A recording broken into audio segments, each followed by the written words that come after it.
In March 1918, a 542-foot Navy cargo ship called the USS Cyclops left Barbados carrying 10,000 tons of ore and over 300 men. Somewhere on its journey north, the vessel vanished without sending a single distress call. Decades later, 5 Navy torpedo bombers known as Flight 19 flew out over the Atlantic. After their leader radioed that they were completely lost and entering white water, the entire squadron was swallowed by the ocean. The rescue plane sent to find them disappeared as well.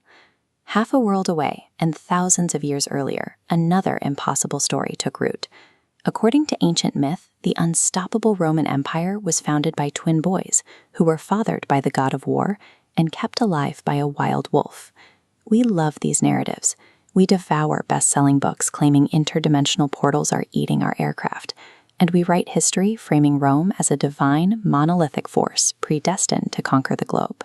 Our brains naturally crave these thrilling supernatural explanations, but indulging in them creates a massive blind spot when it comes to understanding how physical events actually happen in the real world. If we remove the sea monsters or the wormholes and the extraterrestrials, what physical forces actually dragged those massive steel holes to the ocean floor? And if Rome wasn't mandated by the gods, what mechanical realities built and eventually dismantled the most powerful civilization in the ancient world? To get to the truth, we have to drop the storytelling. We need to ignore legends, cross-examine history, and look strictly at empirical data. This map visualizes 15,000 global marine casualties from 1982 to 2015. Massive shipwreck clusters appear in the Mediterranean and South China Sea. But zooming in on the Bermuda Triangle, the data points thin out. Only 4% occurred in this supposedly cursed region.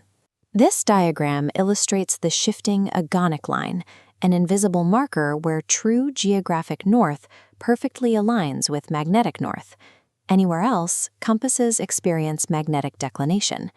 Navigators must constantly calculate this angular difference, and failing to do so creates severe directional confusion. Add to that the physical environment. The Gulf Stream flows right through this area, moving 300 times faster than the Amazon River. Throw in the fact that this specific patch of ocean is constantly battered by destructive hurricanes, and navigation becomes a nightmare.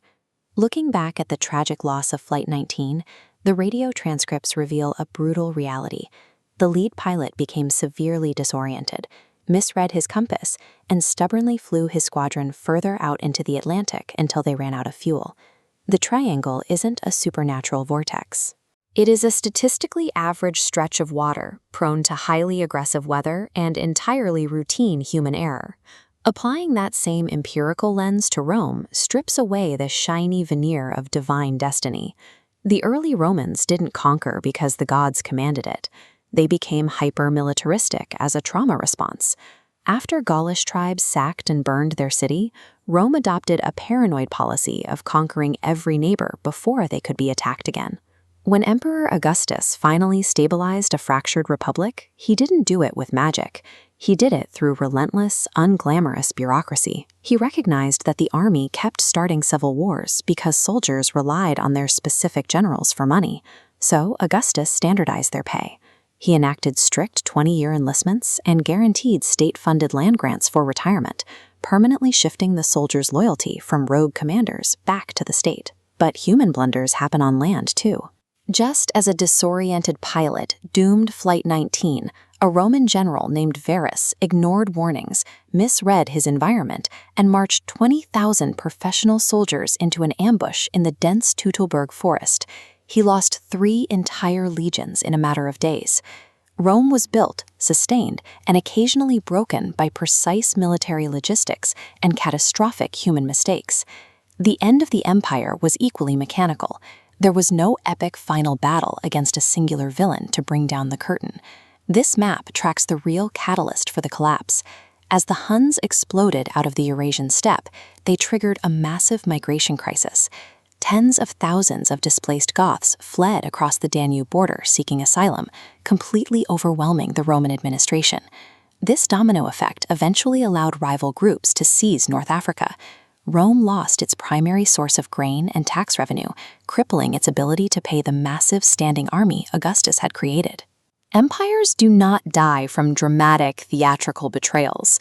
They slowly suffocate from administrative fatigue and broken supply chains. So why do we invent the magic? The Bermuda Triangle myth literally started in 1964, when a pulp magazine author named Vincent Gaddis coined the term simply to sell more copies. Ancient Roman emperors did the exact same thing. They actively pushed the myth of Romulus and the wolf to justify centuries of violent imperial expansion to their citizens. We participate in this myth-making because it imposes a comforting sense of order onto a terrifying, chaotic, and indifferent universe. Believing that a supernatural sea monster is selectively hunting sailors is psychologically easier to digest than the truth. A simple compass error and a bad storm can kill 14 men in a matter of hours. The cold mechanics of reality, the administrative logistics, the laws of probability, shifting weather patterns, and human fallibility are the true authors of our history. Our world is governed entirely by raw data, not by demigods or interdimensional portals.